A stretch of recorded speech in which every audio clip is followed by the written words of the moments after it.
Hello, everybody, and welcome back into Gamecock Central. My name is Kendall Smith, joined alongside of Wes Mitchell, back here for another recruiting rundown. And it is certainly a busy week for recruiting for the South Carolina Gamecocks. I think busy might be even a little bit of an understatement, Wes. We have National Signing Day coming up this Wednesday, February 1st.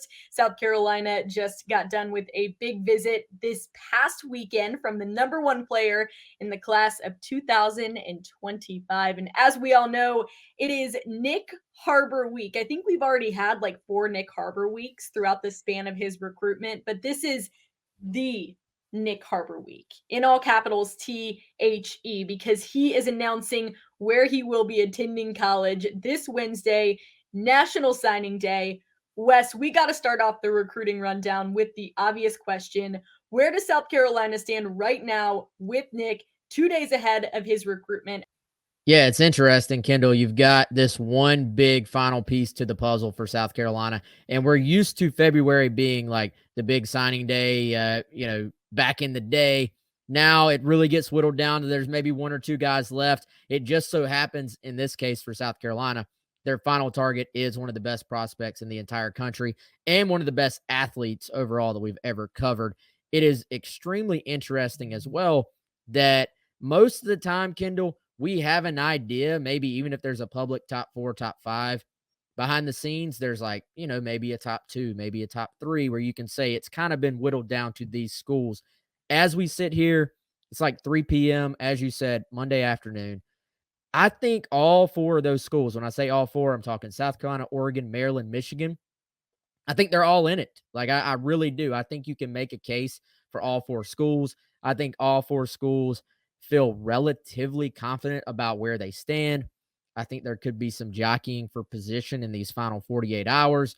But the main takeaway from a South Carolina fan perspective is that the Gamecocks are firmly in this. I think a lot of people have been trying to sort of read into, the final visit. Is he going to Oregon? Is he a lock for Oregon? Oh, but he's been at Michigan the longest. That they've been a contender from the beginning, I feel like. But all 4, I think, are firmly in this. And from what I've heard today, the Harbor sort of inner circle is getting tighter and tighter during these final couple of days. I don't know that you're going to hear a whole lot come out between now and Wednesday, 1 p.m. He will make the announcement then, and we're all going to find out. We may all find out together where he's going. Of course, though, we're going to keep digging on this, Kendall, and try and find out where he's going to go before then. Yeah, we'll have plenty more on GamecockCentral.com. But as of right now, on the recruiting prediction machine on Gamecock Central's On3 website, 29.2% that South Carolina could land Harbor. And that's actually the highest number on the RPM. It doesn't seem like it's very high. Oregon sitting in second with 24.1%. So South Carolina currently in the lead on that RPM, which is a good thing for the Gamecocks. But like you said, Wes, still a lot of decisions to be made between now and Wednesday, which is about 48 hours away, less than 48 hours until we know where Nyck Harbor will be going to school. But he's not the only one who will have his day on Wednesday. South Carolina also expecting more signees. Who is South Carolina anticipating to sign with them during this signing day on Wednesday, Wes? Yeah, well, really the only other guy right now would be, Elijah Caldwell, who committed this past week, of course, went public with his verbal commitment to South Carolina. He will sign with the Gamecocks, having a ceremony Wednesday afternoon. I'd imagine he'll probably send in his letter of intent before that, but he'll sign at Northwestern High School. We talked about it. There's a more in-depth video on him that's on our YouTube right now if people want to go check that out. But really great pickup for South Carolina, a late add to this class, but someone who had a great senior year at Northwestern. I think he's got a chance to help South Carolina actually pretty early in his career. Playmaker, guy that knows how to get open, a guy that can help on special teams, and just a really nice late pickup for Justin Stepp and company. So, again, you can go check that out on YouTube. But it's so weird, Kendall. Normally, it's sort of trended more and more towards less guys announcing and signing on National Signing Day. And the case this year, really just 2 guys left. One, of course, already verbally committed, And then, as we talked about, Nyck Harbor, the big final piece to this puzzle. Well, back on what, December 21st, I think that was the early signing period, National Signing Day, you had like 15 guys that you were trying to keep track of. And you're like, okay, did he sign? When did he send in his letter? So on and so forth. And now you just have really two to track to see if they sign with South Carolina. So there you have it.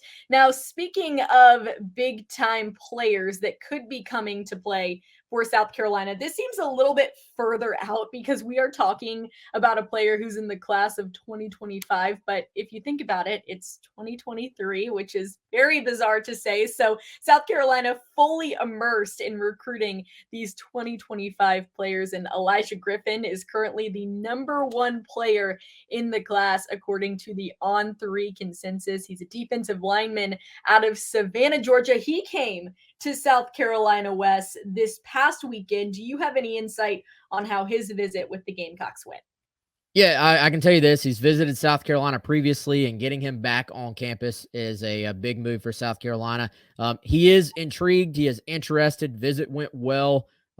Georgia is probably, I would say, the favorite. Georgia is the team that everybody else is going to be looking up to, trying to knock off. However, he's open to the Gamecocks. He's listening to what they have to say. And this is one of those guys where he's such a good player, such a good prospect.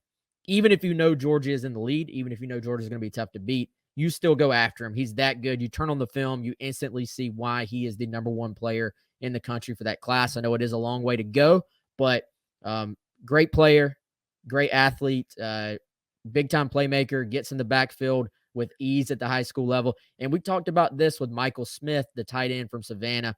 I think Savannah is an area that South Carolina can probably have success in. It's not that far from Columbia. It's a little bit further away from like Atlanta to all these other schools that recruit the Atlanta area. So if I'm Carolina, I am doing everything I can to try to make that Savannah area a little bit more of a pipeline to Columbia. Again, they did that with Michael Smith. They're looking to do that with Elijah as well. Yeah, South Carolina, not too far away from Columbia. I would certainly know. Made plenty of trips down there with my roommates and my friends. A little weekend visit to go to Savannah and just a couple hours away. So good opportunity for South Carolina to try to get some guys to stay a little bit closer to home. But Wes, we have got plenty more. The recruiting, it's not stopping anytime soon. It never really does for South Carolina. But this week, the news is just going to keep coming and coming and coming. And we will keep you all posted on all of it over on GamecockCentral.com and on all of our social medias at Gamecock Central. Keep up the good work, Wes. Try to get a little rest if you can. I don't know if that'll be possible this week, but try your best. And everybody out there, stay well, be safe. Thanks for joining us. He's Wes Mitchell. I'm Kendall Smith, and this has been another episode of the Recruiting Rundown here on Gamecock Central.